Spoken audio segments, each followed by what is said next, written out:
So far, most of the time, I have to present my research findings in demographic conferences, and demographers have very different attitudes toward all the researches, which works with kind of subjectivity, interpretation.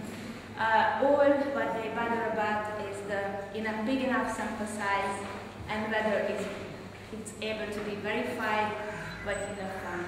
I feel more like at home here, although what I present today is not like pure anthropological study, it's more like very in different disciplines, kind of demography, sociology, and anthropology.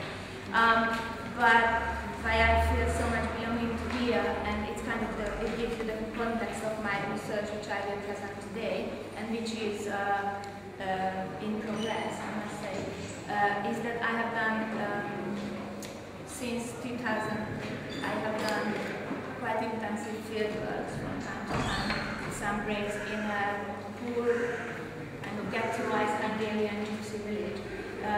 When I started my work, it was just 50% of the population was gypsy. Today, it's 99% of the population are gypsies.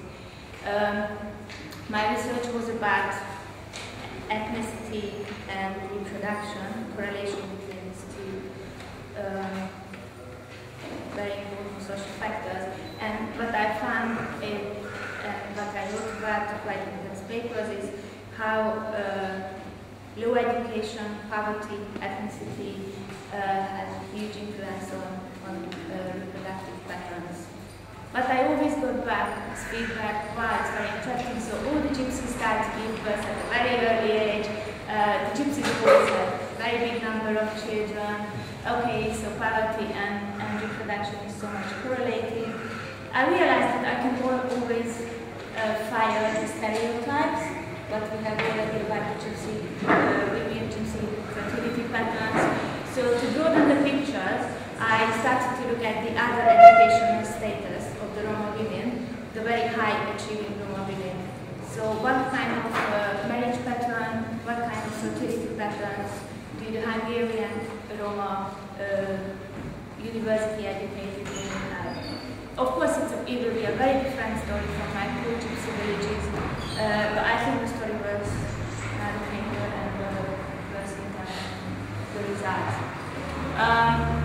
We don't have much literature on this topic in Hungary, purely because the number of the university Roma with university degrees are still very few. If you consider that to get statistically relevant results, you need at least a huge number of cases. So that's why, even if demographers analyze the result of the census, either these group of Roma women are invisible, because in the census they don't always identify themselves as Roma, or they are so small in numbers, they are not worth of analyzing. So we don't really have proper statistical data of the reproductive patterns and marriage patterns. But we do have a very intense and really important literature, but black high-achieving women in the United States, structurally we can compare, as I think, because the question is the same, whether the minority group status has any effect on reproductive patterns, on fertility, because what the literature found is not only about regarding to the black women, but regarding some other minority groups, that there are fertility differentials between the minority and majority women. Significantly, these differentials are very important at the lowest level. Minority women with very low educational level, which means only primary school, has significantly higher number than of the majority women with the same kind of social status, which is measured by educational attainment. So this is significant at the lowest level, significant at the highest level. In between, there are no significant differences. Medium educational level, the same. So at higher level, strikingly enough for me, they found that in the United States, black women have significantly lesser number of kids than their white counterparts if we control social status measured by educational level. The newest research showed that high-achieving black women have significantly less children than their white counterparts. Marriage chances for highly educated black women have declined over time relative to white women. Many high-achieving black women remain single and childless, even when they work for marriage and family. And the big difference is that most educated, highly achieving professional white women who want to marry can marry, but it's not the case for the black women. And one of the explanations is that the marriage pool market for the high achieving black women is very narrow. So there are very few marriageable men in this market because women outnumber men at that high level of education. In the States, yeah.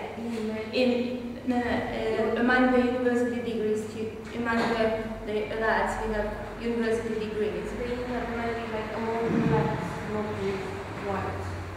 Pardon? They intermarry among blacks, not with whites. I just come to the point. So women intermarry among black men, because it's kind of the pressure from their community. Meanwhile, black, highly educated men can outmarry the white women. And I was very curious to test this minority status hypothesis and the fact whether it is relevant to the Hungarian highly achieving, highly educated Roma women or not. There are two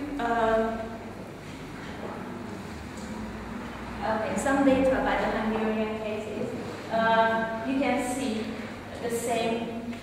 Very interestingly enough, that's one of the most universal correlation in demography, that the educational attainment has a very high correlation between fertility patterns. It's kind of a U-shaped graph. You can see low educated have so much higher fertility rate than ladies with less education. And what is really interesting, this correlation is getting much and much stronger in time.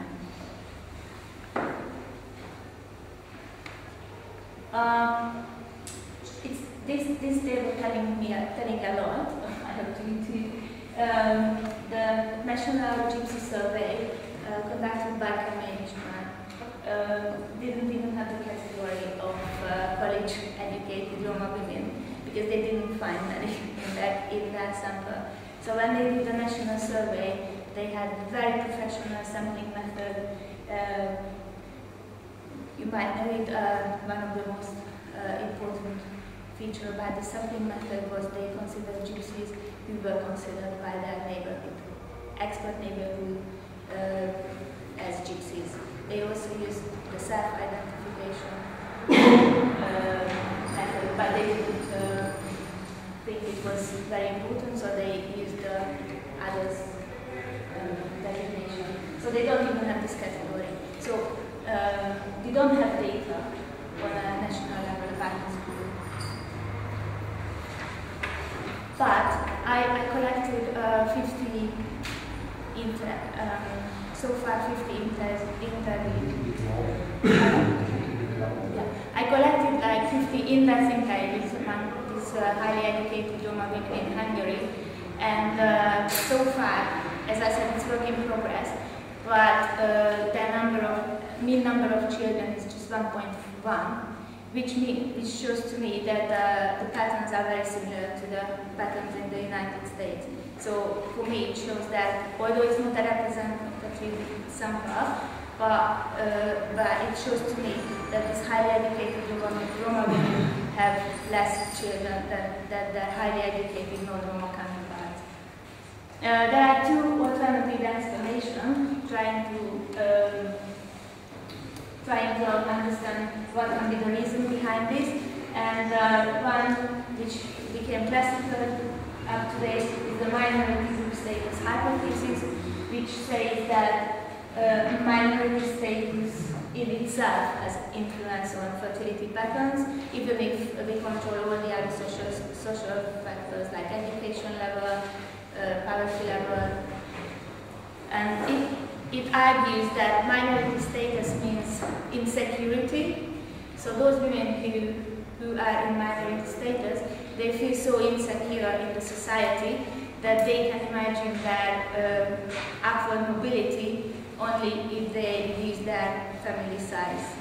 They feel that they have to work 7 times harder than their majority company, and that's why they can imagine to achieve it only if they have less children who they have to look after, because they think they can't manage to deliver their children and mothering. I wanted to test this hypothesis, whether it's true in the case of the Hungarian Roma. And what I found, it's a very superficial and very simplistic explanation. It has some validity, but the explanation is much multi-layered, and it has a lot of other aspects and factors behind it. Today I will show you. What I think is even more interesting, that I was in a lucky situation that I can compare my Roma educated sample with a non-Roma highly educated sample. I was part in an international team working in the Max Institute in a project about how the fertility decision-making processes are formulated or shaped by highly educated women in 4 countries. So I could use the Hungarian sample, and I can make comparison with my Roma sample. We did some structures in the interviews, most of the time not only with the Roma women, but their partners. Sometimes it was very interesting. They, at the first moment, they rejected that their partners won't speak to a guy to a lady, no way. So we had to leave out some partners, but most of them were happy to talk about that. Life trajectory, life forces, and what I was very much interested in is the expectations from the different genders towards each other. So I was very much interested in the expectation of the gender roles and whether they conflicted or not. There are major differences between the Roma and non-Roma samples that I can work with. First of all, I found it very interesting that the non-Roma samples seem to be very hyper-rational when it comes to their fertility decision-making and family formation decision-making. One aspect of it, when you ask what they think the ideal number of children, and non-Roma women said they don't even think in this term, ideal or planned number of children. They think they are open to what the future brings to them.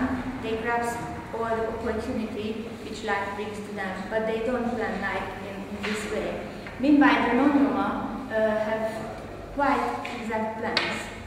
Most of them plan like the mean number is 205, because some of them, the better status ladies, plan 3 children, and most of them plan 2 children.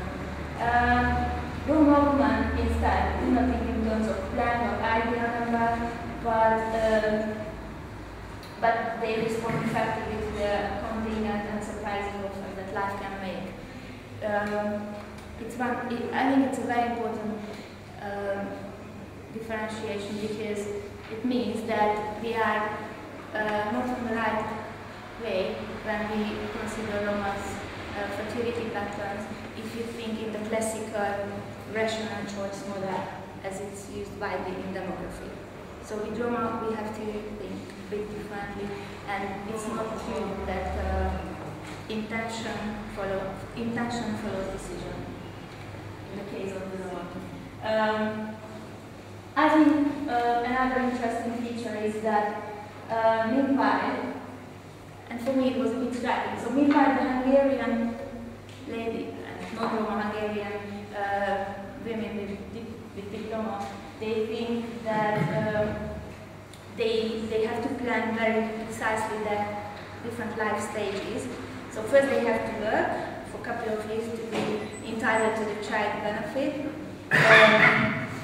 which is tied to the work, tied to your salary, and then they can go for a maternity leave and stay home for 3 years, because this is ideal for the children.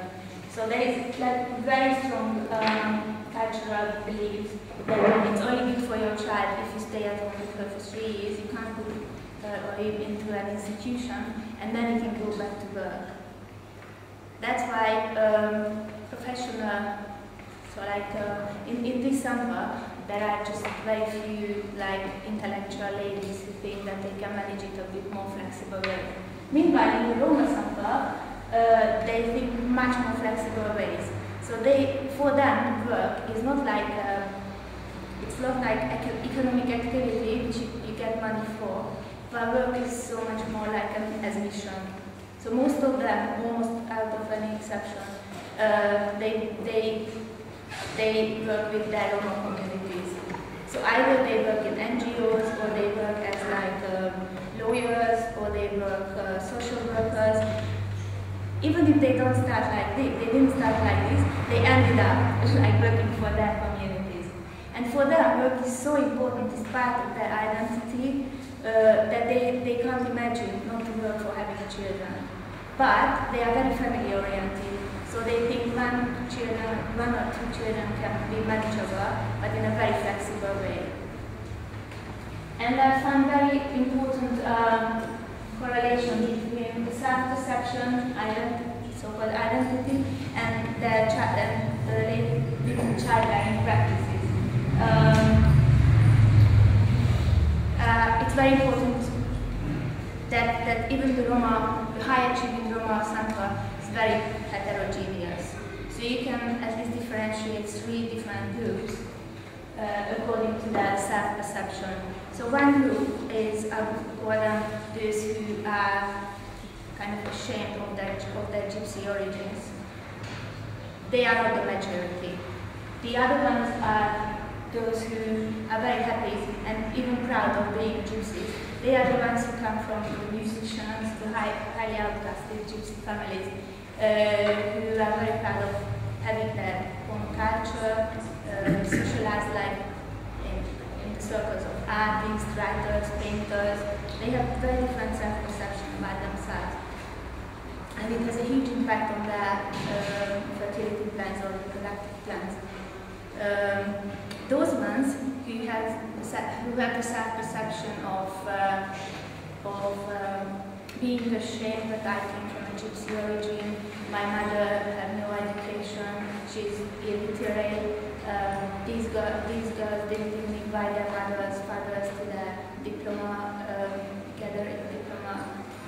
celebration because they felt ashamed of their parents.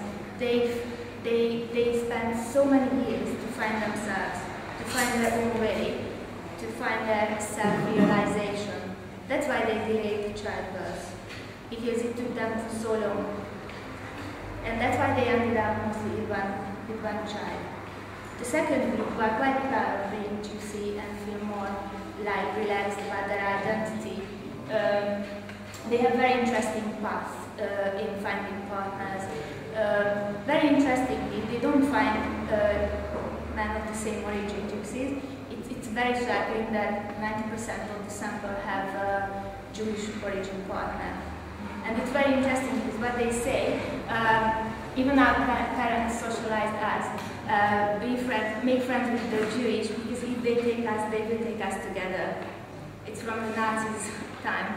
And it's kind of in this group socialization. And when you ask them why Jewish, how do they feel about having a Jewish partner, they said they feel very secure because I suppose it's kind of homogeneity in the minority status membership, and there are some couple of stories when they just were joking about that. You know, it's much easier talking gypsy. If he talks gypsy, I can talk Jewish against him. So we can please each other, or bully each other, and nobody will be hurt because we can both be bullied. And very interesting that very few of them married to Roma partners, and there are a couple of them married to black guys, like to living in London from Ghanaian origin, and telling a lot that their gypsy families were so much against this kind of marriages, because they said, well, you will have a black girl then. So very interesting that even if you are in a marginalized position in Hungary, you don't want to mix with other marginalized position from which you perceive people as yours. I think I will finish that. This is my last presentation. Everybody can be very well. Thank you.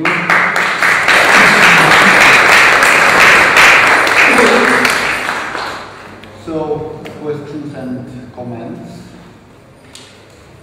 before the breakdown.